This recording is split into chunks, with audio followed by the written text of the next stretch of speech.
VAT facilities. The UN system and various stakeholders have benefited from. To further guarantee resilience, we call for the concerted and enhanced global efforts towards promoting investments, particularly in local manufacturing capacity and technology transfer on vaccines, related infrastructure, human capital, as well as research and development, R&D. Mr. President, the new administration in Zambia is cognizant that a conducive governance environment is a precursor for the country's political stability, security, economic growth, and sustainable development. It also fosters enhanced transparency, accountability, and consultative dialogue. Very important. With this realization, our administration will work towards strengthening of oversight, governance institutions, and ensure the independence and autonomy of the three arms of government, particularly the legislature and the judiciary. The fight against corruption will be at the center of our transformation agenda, and this shall be expected to be executed with zero tolerance to corruption. Zero tolerance to corruption.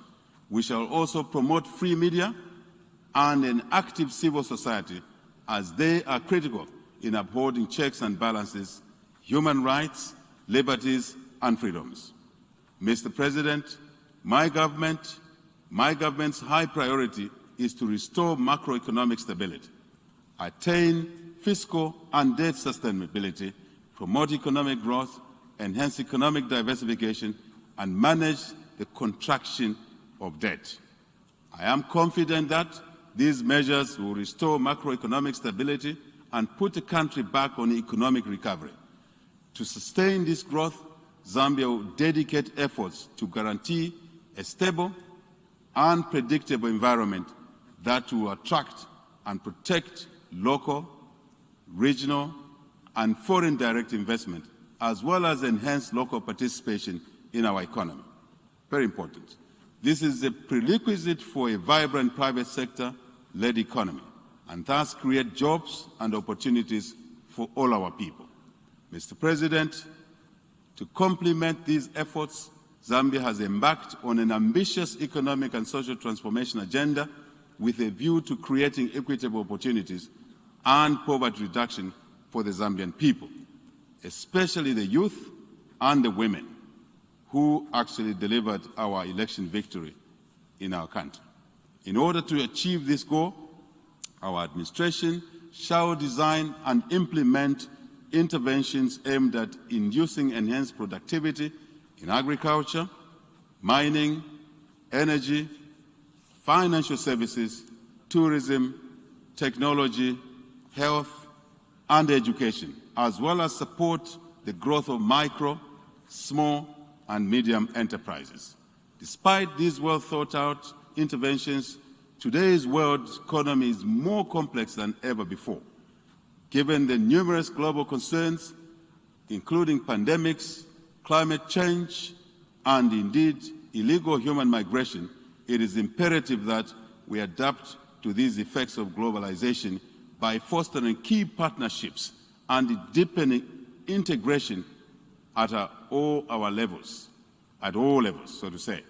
This is critical to ensure that we realize our aspirations of restoring Zambia on a path to sustainable economic growth and development.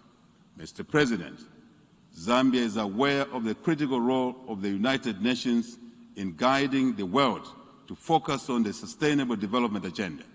In particular, the 2030 Agenda for Sustainable Development has set the tone and benchmarks for countries to incorporate sustainability in their development policies. Our new dawn government in Zambia is committed to realizing tangible growth and sustainable development while paying particular attention so that this is not achieved at the expense of future generations. Like many other developing countries, Zambia calls for closer cooperation and support for capacity to adopt better, safer, climate change sensitive and modern methods of increased production and productivity. Our administration has established a ministry that is the first of its kind in Zambia, the Ministry of Green Economy and Environment. To address this, among other important issues concerning environmental sustainability, it became important for us to establish this new ministry. This will be crucial to build the ability for implementing climate-positive actions in our country. Mr. President, I'm drawn to the prophetic inscription on the wall of the United Nations Plaza, and I quote, "They shall beat their swords to plowshares, and their spears into pruning hooks. Nation shall not lift up a sword against nation, neither shall they learn war anymore." Isaiah 2, verses 4 to 5. End of quote. These words, Mr. President, serve as a reminder to the United Nations to work towards global peace and international cooperation. Though we have made leaps and bounds in the area of peace, security, and stability, there remains pockets of conflict in many regions of the world where guns have not been silenced up to now. The silencing of guns, therefore, goes beyond addressing conventional warfare, but also in addressing new emerging threats of our century, which include challenges of extremism and international terrorism, cybercrime, asymmetric warfare, proliferation of non-conventional weapons, and organized crime. As an international community, we need to continue to work together to address the root cause of these global threats through various national, regional, and global mechanisms. Mr. President, the former Secretary General of the United Nations, the late Dr. Kofi Annan, laid out an ambitious agenda before the 60th General Assembly, which is still prominent or pertinent today. In his report, "In Larger Freedom Towards Development, Security, and Human Rights for War," he made the case that development, security, and respect for human rights cannot be enjoyed in the absence of the other. These are indispensable realities of a well-functioning nation and international system. I, however, wish to go a step further, Mr. President, in asserting that the foundation to sustainable economic growth and development is peace and stability. Without peace and harmony, development cannot be attained. Zambia will therefore continue to support national, regional, and international initiatives aimed at promoting security, peace, and stability. In this vein, Zambia reaffirms its commitment to play an active role in the SADC mission in Mozambique aimed at restoring peace to the Cabo Delgado province of that country. In addition, Zambia remains committed to the cause of the Lusaka Master Roadmap to silence guns in Africa, an initiative being implemented by all African Union AU member states to promote peace and security, which has since been endorsed for extension for a further 10-year period from 2021 to 2030. We therefore wish to call for continued support of the United Nations in silencing guns in Africa and other continental initiatives.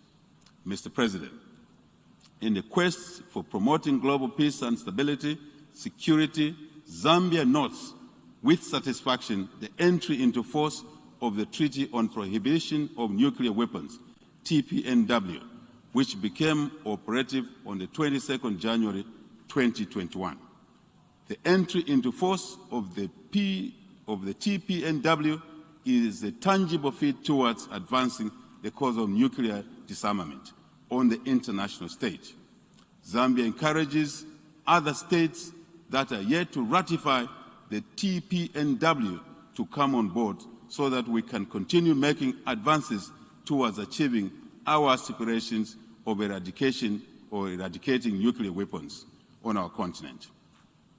On the United Nations Security Council, UNSC reform, Zambia is still concerned with the slow pace of negotiations which have continued without making much progress. Zambia, in this regard, wishes to reiterate the African Common Position, the Ezulwini Consensus, that calls for a more representative and democratic United Nations Security Council, in which Africa, like all other world regions, will be fairly represented on this body. Mr. President, the call for gender equality is now a century-old struggle for women to participate equally with men in society as a whole. Despite realization that women's full and effective participation in all areas of life results in prosperity, women are still, however, involved less in public life and decision-making. It is important that we continue to demand for the promotion of gender equality while paying particular attention to the rights of women, children, girls included in there, and the rights of people living with disabilities. For us in Zambia, we will remain committed to the advancement and promotion of women's rights, and for the first time, Mr. President, in the history of our country, our new parliament has elected the first female Speaker of the National Assembly to preside over Zambia's supreme law-making organ of our government. I further wish to state, and I think this is important, with pride, that Zambia's Vice President, Republican Vice President, as well as the Deputy Speaker of the National Assembly are both women in our country. We're very proud of that. Consistent with our commitment, Zambia is implementing various initiatives designed to harmonize the development, programming, and indeed implementation of economic empowerment efforts targeting women and the youth across the country. In doing all of this, our aim is to eliminate hunger and rural poverty. As we know, these vices are said to have the face of women and children. Further, Zambia emphasizes the importance of ensuring that communities have women at every level of decision-making, as doing so will translate into a discourse that will be inclusive, representative, and thus more holistic and insightful. Our government will focus on increasing support for women through creation of employment opportunities and entrepreneurship programs, amongst others. We will also focus on increasing access to secondary education for adolescent girls from impoverished households through financial aid and grant schemes. Mr. President, I wish to stress that the government of the Republic of Zambia will remain committed to economic diplomacy and multilateralism, to consolidate global efforts through promoting open and cordial relations with the international community in order to ensure collective sustainable growth and development in our country. Mr. President, as I conclude, I wish to emphasize that it is the duty and indeed responsibility of all of us in the global democratic community to make democracy work for all our people. We can't do this by delivering democracy dividends through accelerating economic development, balanced distribution of resources and among our people, and our people accessing opportunities for a better life. This is what will make democracy attractive to our people in our individual countries. This is what will make democracy sustainable and keep away autocratic and heavy-handed alternatives from leadership in our countries. It's very important. This is what will foster a peaceful, prosperous, and more united world. Mr. President, heads of government, state, I thank you for your attention.